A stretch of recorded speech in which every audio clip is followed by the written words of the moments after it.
Ole Miss is entering special season territory right now. We need to talk to Michael Katz from the Daily Journal about what is in store potentially for the Rebels.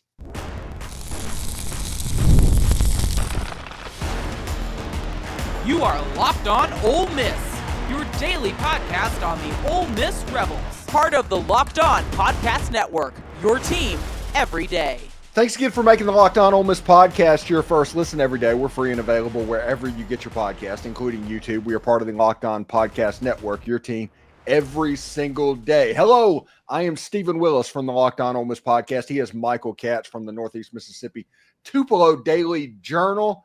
And we have a pretty good basketball game today as Ole Miss takes on Mississippi State in a packed pavilion. But before we get into that, I do want to ask Michael about this. Online, everybody, it's February. This is a very slow content month for whatever reason. So everybody has their list, their predictions, all of that stuff. And everybody's in the playoffs. They're picking the playoffs right now in college football. And they're picking Texas number 2. That's the one that I can't really get over because Texas is losing a ton. And my opinion on that is if Arch Manning's name was Arch Davis, everybody be talking about whether or not Texas was going to go 7-5 or 8-4. Yeah, I mean we've got the one of the maybe the Heisman favorite is a guy who started like 2 games in his college career and has been a backup. It's pretty crazy. That's kind of where we're at. But you know how the hype cycle works. And this is about that time when people start getting a little antsy with it's been what, like 4 weeks without college, but 3 weeks without college football. You got to start thinking about it. But yeah, no, there are a lot of listicles out there right now, and a lot of playoff brackets that are they're amusing. Some of them, I can understand.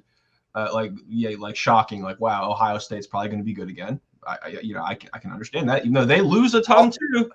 Although they just hired Mr. Smee as a defensive coordinator. Yeah, they're yeah. Remember when he was the offensive coordinator for the Patriots? Yes, and I was sitting here talking with Spencer McLaughlin of Locked On, and I was like, listen, 2 words come into mind when thinking about Matt Patricia, and that is Bill Callahan, who went from the Oakland Raiders and the NFL into Nebraska and tried to install an NFL-type system in a college, and it just didn't work. And everybody said, well, Matt Patricia is too smart to do something like that. No, this is the guy that thought he could switch over from defensive coordinator to offensive coordinator at the top level of the game. You're dealing with ego, which means ego is going to trickle down. Yeah, it's going to be interesting. I know they're obviously – I'm sure they probably don't care right now since they just won a national championship. But it's going to be interesting to see how all the new coordinators fit together. And you obviously got a new quarterback. You still probably have the best player in the country in Jeremiah Smith, so you'll probably be okay. And you got a ton of talent. But, yeah, it's so, again, I can understand thinking that they're going to be really good. But Texas is just – there's just this idea that, like, oh, Quinn Ewers is finally gone. They're going to be better finally. And it's like, Quinn Ewers wasn't that bad. He's the best quarterback Texas has had in a minute. Like, he led you to your most successful years in a very long time. I don't understand why there was this idea that they instantly become a national championship contender the second your longtime starting quarterback leaves. Yes. At Ohio State, at Georgia, at Florida, and that Red River game, you cannot count that Texas winning that game. Oklahoma, whatever, has some voodoo. Texas legitimately could go 8-4, 7-5 next season, and it just be bizarre.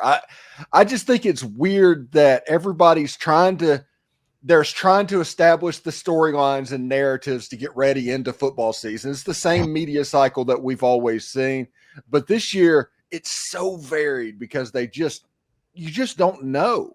You assume that Oregon's going to be good, but they don't have a quarterback. You assume that Ohio State's going to be good, but they don't have a quarterback.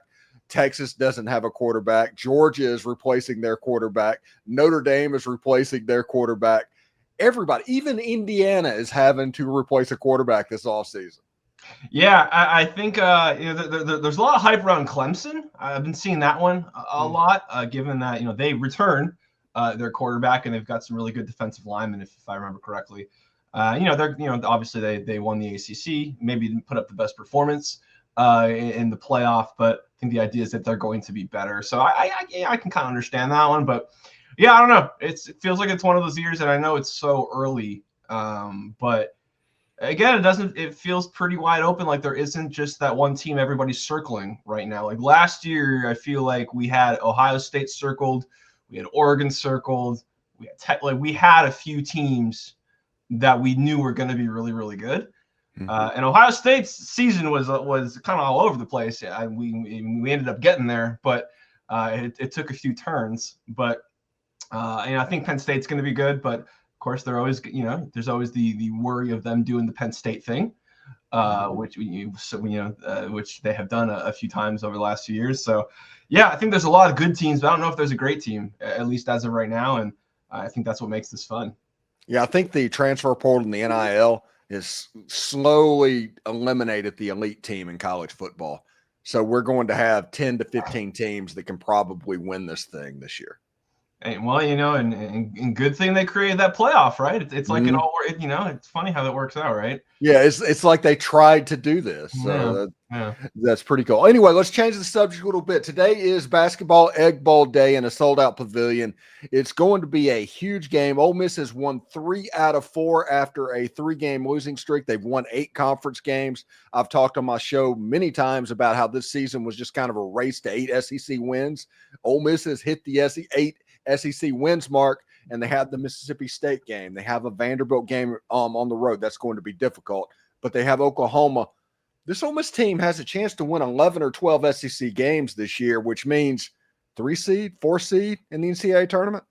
Yeah, I mean they're sitting in a really good place, and again, I know 8 SEC wins right now. It's the first time they've done that since like 2020, 2021. I think it is, and that's a while. A lot of things have happened in college sports since then. So, yeah, I mean, it's pretty. I know that 3-game losing streak was a little, made you raise an eyebrow. But again, I think the teams you're playing against matters there to an extent.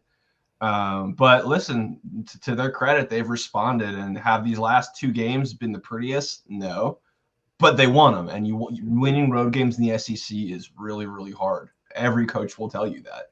You don't take them for granted, even if this is what, an 0-10 South Carolina team coming into that game, but they had played all of these like really, really close games, and they make this furious comeback. And it looks like this game, it's like, oh man, Ole Miss had every reason to blow that game, but they didn't, because Malik Dia went absolutely Super Saiyan in the last part of the second half, and they made the plays they needed to do. And honestly, if you're an NCAA tournament team, like sometimes you just have to win games. It's not always going to be pretty. It's just you just got to get wins and move on, survive in advance. And I think this team has done a really good job of that. They're sitting in a really good spot right now. I mean, again, if they get to 10, 11 SEC wins, that's impressive, because the general consensus is that this is one of the best leagues that college basketball has seen in a very long time.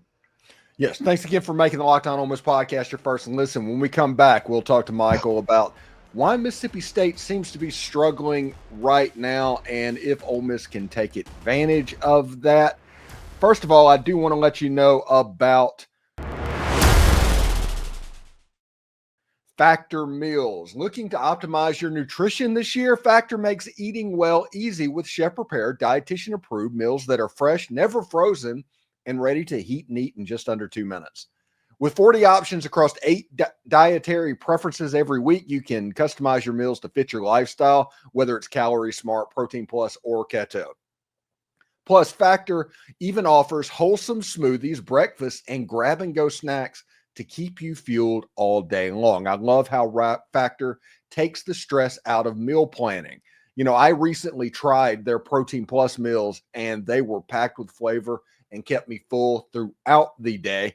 The convenience is unbeatable. No prep, no mess, just great food in minutes. Eat smart with Factor. Get started with factormeals.com/lockedoncollege. 50 off, all one word, and use the code LockedOnCollege50 to get 50% off your first box plus free shipping. That's code LockedOnCollege50 at factormeals.com/lockedoncollege50 to get 50% off plus free shipping on your first box. should be pretty interesting. I really enjoy the Factor meals. I even got my brother-in-law on Factor as well. So check that out if you can. So let's go back to Michael Katz and talk about the basketball egg bowl that is going to happen today. And Michael, I was watching the Mississippi State-Florida game on Tuesday, and it was a situation that Mississippi State was in the game. Condon was injured early on, but Mississippi State was battling, and it looked like this is the game that they were going to have a chance to pull an upset in. And then I started paying attention to the Kentucky-Tennessee game that was on and watched that for like 3 minutes. And when I looked back at the Mississippi State game, Florida was up by like 17 points. What happened? Yeah, they're like Ole Miss was in that little stretch there where they lost 3 in a row. State's kind of in that funk right now. And again, I think it's because they played some really good teams. They've lost 3 of 4, I think it is. And the 3 losses are Alabama, Missouri, Florida. I think they beat Georgia by like a point. It was a really tight game. So I think they're kind of in their tough part of the schedule. I do think, and this has sort of been a bit of an issue all year, they do give up a lot of points. Their defense has been a little hit or miss this year. I think, which is weird for Chris Gann's team. Yeah, I think they're like 187th or something nationally in scoring defense. I think that the offense it's good. It's going to win them most games, but I think when you start playing really good teams and like you're in a game, when your defense is going to have those lapses, like you said, like you look down, a 1-point game becomes a 15-point game, just like that, because teams can go on runs against them. So it's going to be interesting because, listen, Ole Miss they're going to pride themselves on defense. We know that. But when they're at their best, they're hitting threes. They're going on little runs themselves. So it's going to be interesting to see, can Ole Miss take advantage of those defensive lapses that State has been having? Yeah, it should be pretty interesting to look at. These are the 3 players that I think are probably pivotal in this game. And I realize that State, they're really big on the inside. They're fairly athletic, and they just mauled Ole Miss on the rebounding boards last game. I think Sean Padula needs to bounce back after the South Carolina game. If Matthew Murrell has a game similar to Kentucky, it's over, lights out. Matthew Murrell is going to be super key. And I think Dre Davis is just a huge matchup problem and advantage against just about everybody that Ole Miss plays if he can stay out of foul trouble. Yeah, no, it's interesting because I think we've talked a lot about how Malik Dia is like a big turning point in games, but I think against State, like you mentioned, like that's gonna be tough because they're just so big. Maybe this isn't his game, but when you've got guards like Ole Miss does, and again lengthy one like Dre Davis, Matt Murrell can do a little everything. Padula, when he is hot, he is hot. I agree. I think you need your shooters to hit shots, and you need a guy like Dre Davis, who, like you said, he's long. He can get to the rim. It seems like he's always in the right place at the right time. He's just made really, really big plays the last couple of games, particularly offensively, and he's a factor on defense too. And then of course there's Matt Murrell. When Matt Murrell is hitting shots, it feels like everybody's hitting shots. It's shooting sometimes feels contagious, and when Matt is right, it feels like everybody feels the same way. So, and there's no one who would want to win this game more than Matt Murrell.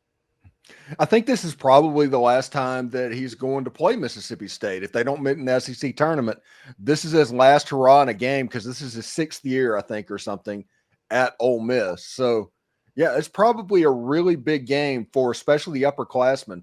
People like Jamin Brakefield, he transferred in from Duke, but he's been at Ole Miss for 3 years. So there is some staying power that's been on this team that's kind of gone through the wars with Kermit Davis back in the day. Yeah, I mean, it's funny because you think of the transfer portal as it's always new guys, but when you get transfers who transferred in like kind of young, like Jamin, it's kind of like when Jackson, like you didn't really think of Jackson as a transfer towards the end. You thought of him as like a homegrown guy because he's been with Ole Miss for so long. I kind of feel that way with Jamin, and obviously Matt Murrell has been homegrown, and He's a guy who almost left a couple of times for the NBA draft and decided to come back. Listen, I think that like he more than anybody understands like how important an NCAA tournament berth is going to be for this program because he has seen the bad time, the really, really, really bad times. And he's been part of all of these ups and downs. I imagine that, not just the state game is going to be huge for him, but just really this last stretch and going into March. I think like if there's anybody who grasps the gravity of it, it's got to be Matt Murrell. Thanks again for making the Locked On Ole Miss podcast your first listen. When we come back, we'll talk to Michael about why a victory over Mississippi State will propel this Ole Miss team moving forward. There's a lot of interesting things that can happen to Ole Miss if Ole Miss can pull off a win against Mississippi State. So stick around for that. First of all, I do want to let you know about FanDuel. When the game tips off, the NBA action is just getting started, and there's no better place to get in on the action than FanDuel. It's America's #1 sports book. With FanDuel, you can place live bets throughout the game. So even if you miss that opening tip-off, you want to bet on a fourth quarter comeback or something, you can stay in the action. And if you're looking for a bigger payout, you can even combine your live bets into a same-game parlay. I love using FanDuel's live betting feature because it helps keep every moment of the game exciting. Whether I'm backing my team for a late-game rally or picking a player to hit a clutch three, I feel like I've never missed my chance. Plus, the app is easy to use, and when you win, you get paid instantly. Right now, new FanDuel customers can get $150 in bonus bets if that first $5 bet wins. Just visit FanDuel.com. That's FanDuel.com for your shot at $150 in bonus bets. Make every moment more with FanDuel. It's an official sports betting partner of the NBA. All right, so if Ole Miss pulls out a win against Mississippi State and gets that 9th conference win, that's 500 guaranteed. Even if Ole Miss loses the rest of the game, Ole Miss has had a 500 SEC season, which if you look at the history of Ole Miss basketball, that is actually something to brag about. But this year, with the SEC being as good as it is, with Ole Miss having a chance at 11 or 12 wins, that is something to speak about, Mike. No, 100%. I think, again, 500 isn't always like a huge deal in conferences, but I think in this particular SEC, that's a hell of an accomplishment. That's going to get you a pretty high seed. Even, again, if you just go 9-9, you're going to be in a pretty good spot. And I would have to imagine that Ole Miss has its eyes set on better than 9-9 at this point with what, six games left. They've got a shot to again get to that 11-12. And if you do that, you're in rarefied air. Again, it's state. You always want to beat state, but I think that, listen, it would be another ranked win. Ranked wins are huge. We know that. Winning at home is always big. You always want to win. You always want to win the state. But I think too, it's not. I don't think like getting to 500 in the league is like a sigh of relief or anything like that. But I think it's like a marker because like once you get there, I don't think you have to worry about not making the tournament anymore. Like I don't think they had to worry anyway. Mm-hmm. But it's like I think once you get to, if you've guaranteed yourself 9 SEC wins, you can play free. It's like okay, now let's just win some games because I think like they have guaranteed themselves a spot in the tournament. And I think like when you can do that in mid-February, it probably feels pretty good. And you can just go out there and play free. And if you get to 11-12, that's awesome. But say you do end up on a skid, you're still going to get in. So I do think that this is a big one. Yeah, I think after the South Carolina game, they're guaranteed being in the tournament. I think with a win over Mississippi State, they're guaranteeing themselves wearing white in the tournament. That's 8 seed or better. Yeah, no, and again, it's crazy how far this program has come in just 2 years under Chris Beard. That now, again, this is a team that hadn't won more than 8 SEC games in 4 or 5 years, whatever it was, and now you are thinking about where they're going to play in the tournament and possible matchups and seeding and 3 years ago. that was definitely not the conversation that was being had here. So I think it's really a testament to what Chris Beard and that staff and the players they brought in have been able to do. You know, building a team largely through transfers is really, really hit or miss. It can be really, really hard. Sometimes it works. In every sport, sometimes it works, sometimes it doesn't. You have to get everybody to buy in, and it seems like this team, they found the pieces that fit together the right way, even though they're all from different backgrounds and different schools with different sizes. You know, they brought in a bunch of guys who were scorers at their last schools. Like they have like 5 1,000-point scorers they brought in, or they have on this team or whatever. But they've all figured out actually. The number seven. Yes. But they've all figured out their roles, and everybody seems content with just winning. And I think it says a lot to what they're building. Yeah, let's just play this out just a little bit. If Ole Miss can get a win today against Mississippi State, and you have a situation to where it's going in, you have a road game at Vanderbilt, and that's not going to be easy. Vandy has wins over Tennessee and Kentucky on their home floor. They play pretty well in Memorial Gym, but that's honestly the story of Vandy teams for the last 50 years. But if Ole Miss can get that game and you get to 10-4 going into a stretch that's at Auburn, Oklahoma at home, Tennessee at home, at Florida, that's a situation where Oklahoma, I think Ole Miss, if Tennessee's not hitting 3-point shots, Ole Miss can definitely get that game, especially at home. You're looking like I said, it's maybe double bye look area in the SEC tournament. That's interesting.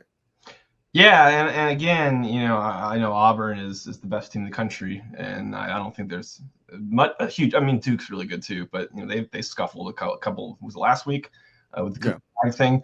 But you know, listen, Ole Miss was right with them until they weren't right in that game. Until like 70 seconds left. Yeah, like that was a really, really good game until Auburn, you know, made it so it wasn't. But it's not like Ole Miss was like blown out of the water. That Tennessee, again, we've seen Tennessee is going to play the best defense in the country, but their offense goes cold.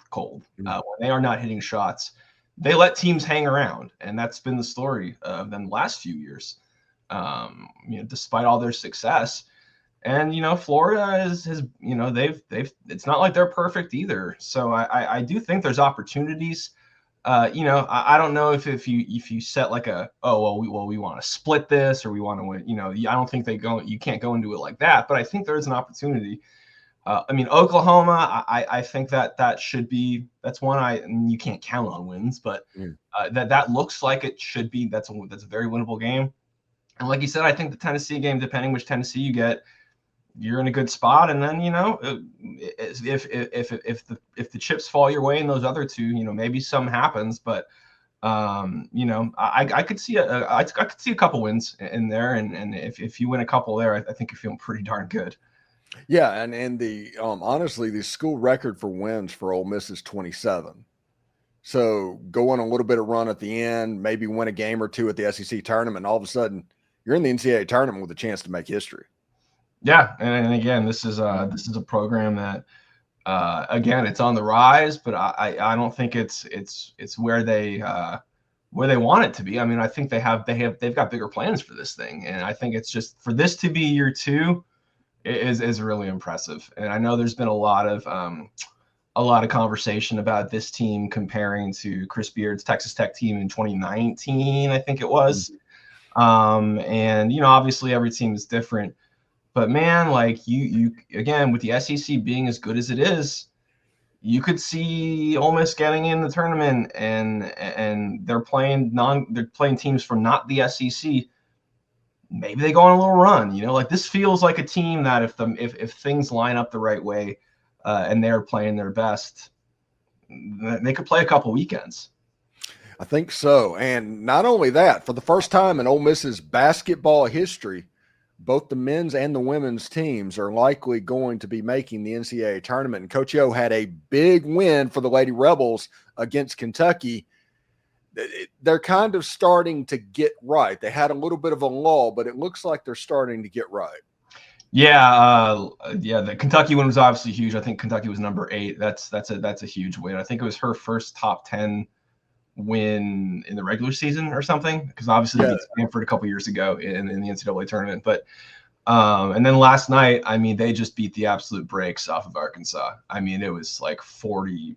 It was a 45-point game late in the fourth quarter. I mean, Ole Miss made 10 threes, which was a season high, and I think they held Arkansas to 2 of 22, something like that from 3. So that's a pretty good combination. I think that, again, in the transfer portal era, when you're building teams, you're sort of feeling things out, and you might not get everything gelling until the end, but it does feel like, and I know they got Tennessee this weekend, they got South Carolina coming up. It's going to be tough. You got LSU to close out the season.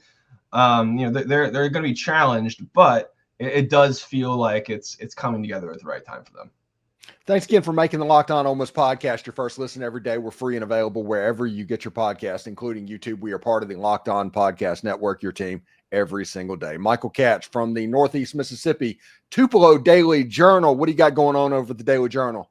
Man, it is crossover season, because not only do we have both basketball teams going, but baseball is alive, and they are in Arlington, Texas, in a big tournament. They've got Arizona. They play 3 top 25 teams over the weekend. They've got Arizona on Friday, Texas on Saturday, and Clemson on Sunday. This is an Ole Miss baseball program looking to bounce back. It seems like that College World Series title seems like it was kind of a long time ago, and it really wasn't that long ago. But they haven't made the tournament since that magical run. So this feels like a, listen, you don't make the tournament, the NCAA tournament, the first weekend of the year, but you can get a feel for what this team might be. And so it's going to be interesting to see them playing. And then you've got obviously the huge, the men's game on Saturday, and then the women play at Tennessee Sunday morning. There's a lot of good stuff going on. It should be an action-packed weekend. It's amazing. If you were to ask an Ole Miss fan 5 years ago and let them know, it's like, hey, Mike Bianco is about to win a national championship in baseball. And then in 5 years or 3 years later, he is going to be the 4th most popular coach on campus. Crazy. Crazy. Yeah, absolutely nuts. Anyway, thank you, Michael. Have a good day, and we'll talk to you next week, bud. Appreciate you, buddy.